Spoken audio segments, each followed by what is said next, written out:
Self esteem is जब हम अपने आप को कम्प्लीटली एक्सेप्ट कर लेते हैं, मतलब अपनी वर्थ जानते हैं जब हम।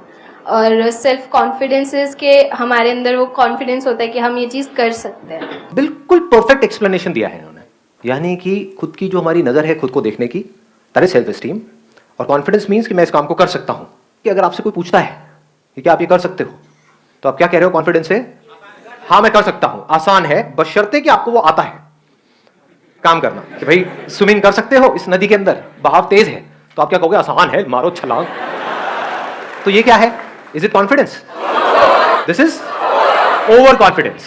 और वो सेल्फ कॉन्फिडेंस ऐसा ना हो कि अभी आपने सक्सेस अचीव कर ली, बड़े कॉन्फिडेंट हो गए, उसके बाद में फिर कुछ हो गया, फिर जमीन पे आकर के गिर गए। ऐसे देखा है लोगों को? कुछ कर लिया, थोड़ा सा कुछ अचीव, तो एकदम ही हवा में आ गए कि भाई हमसे बड़ा फंटूस तो कोई है ही नहीं इस दुनिया में। और जरा सा कुछ हो गया, उसके बाद में दुखी हो गए। तो ऐसा कॉन्फिडेंस नहीं होना चाहिए, क्योंकि ऐसा कॉन्फिडेंस किसी काम का नहीं है। कॉन्फिडेंस ऐसा हो जो बढ़ता ही रहे, मतलब ग्राफ ऐसा हो जो नीचे से धीरे से शुरू हो और ऊपर ऊपर ऊपर जाता है, नीचे जाने की गुंजाइश ही ना हो। समझ? अनशेकेबल कॉन्फिडेंस, मजा उसी में है ना? हाँ। और दूसरी तरफ से सेल्फ एस्टीम ऐसी हो जो अगेन अनशेकेबल हो। पिछले कुछ दिनों से, 4-5 दिन से सिर्फ इसी एक क्वेश्चन के साथ में ठहरा हुआ था कि ऐसा कोई रास्ता है क्या, है क्या, है क्या। और सिर्फ ऐसा नहीं कि भाई थियोरेटिकल हो, मतलब प्रैक्टिकल हो और खेल खेल में हो जाए। तो क्या निकल करके आया? खेल। अरे मैं जवाब दे रहा हूं, सुनो। लाइफ को हमको एक खेल की तरह देखना है। लाइफ में जो भी चैलेंजेस आ रहे हैं उसको खेल की तरह देखना है। Make it a game, don't be too serious about it.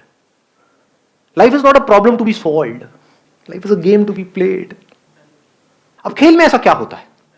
Rules होते हैं, नहीं होते हैं हर खेल के?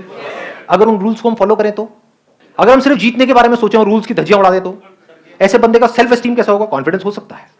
समझ लेना मतलब इन दोनों में फर्क अगर आया ना तो बड़ा मजा आ जाएगा।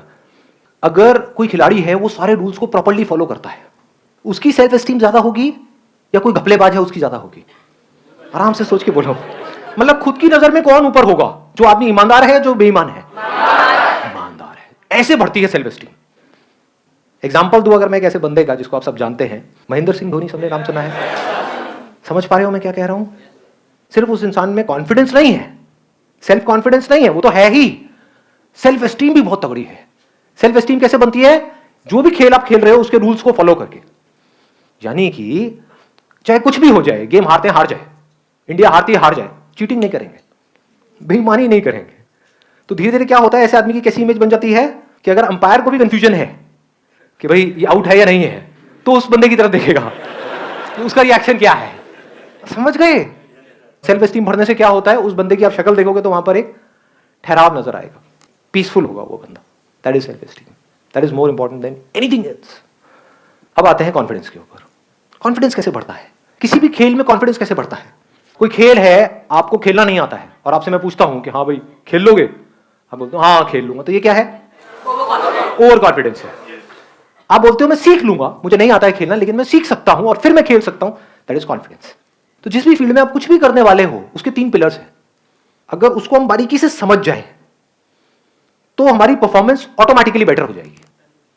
सबसे पहला क्या है? पैशन। What is passion? पसंद है। क्या पसंद है? वो खेल हमको पसंद है या उस खेल का आउटकम पसंद है? खेल से हमको नफरत है। तो जिंदगी में जो भी आप खेल खेल रहे हो वो किस तरह के खेल खेल रहे हो? अपने आप से पूछो, मतलब मेरे को मत बताओ। Ask yourself. If you are playing because उस खेल का जो आउटकम है, जो भी आप काम कर रहे हो, उससे जो होने वाला है उसमें मजा आ जाएगा, लेकिन खेल मुझे पसंद नहीं है, उसके लिए जो करना पड़ेगा वो मुझे पसंद नहीं है, तो that is not passion at all. वहां पे आपको एफर्ट लगाना पड़ेगा, वहां पे आपको एक्सटर्नल मोटिवेशन भी चाहिए, आपको फोकस करना पड़ेगा, आपको कॉन्सेंट्रेट करना पड़ेगा, आपको बहुत कुछ चाहिए, हार्ड वर्क करना पड़ेगा। नहीं करना पड़ेगा पागलों की तरह, पता नहीं क्या क्या करना पड़ेगा, क्योंकि उस काम में तो कोई इंटरेस्ट ही नहीं है। और उस काम के बाद जो होगा 4-5 साल बाद वो मजेदार है कुछ, वो चाहिए मुझे। इसके होने के बाद में जो कुर्सी मिलेगी वो कुर्सी से मुझे प्यार है, काम से नफरत है। उस कुर्सी पे भी बैठ करके जो मुझे काम करना है उससे भी मुझे नफरत है। उस कुर्सी पे बैठ करके जो 50 साल तक काम करना है उससे भी मुझे नफरत है, उससे भी प्यार नहीं है। वहां से जो मिलेगा महीने का उससे प्यार है। ऐसे हम जी रहे हैं। इसका मतलब क्या है? हम खेल को समझ ही नहीं पाए। पैशन मतलब क्या? कोई भी खेल, ऐसा खेल जिसमें आपको अंदर से आ रहा है कि हाँ मुझे खेल सीखना है। मान लो किसी वजह से, वर्स्ट केस सिनेरियो, कोई ऐसा काम आपको करना पड़ रहा है जिसमें आपका कोई इंटरेस्ट नहीं है, उसको भी आपको पूरे पैशन से करने से कौन रोक रहा है? इसको ध्यान से समझना मैं क्या कह रहा हूं। आप ऐसा भी कोई काम कर रहे हो जो आपके इंटरेस्ट का है, लेकिन उस काम में भी आपको और बहुत सारी चीजें ऐसी करनी पड़ रही है जिसमें आपको कोई इंटरेस्ट नहीं है, लेकिन अगर आपने वो नहीं करी तो उस काम में भी आप सक्सेसफुल नहीं हो पाओगे।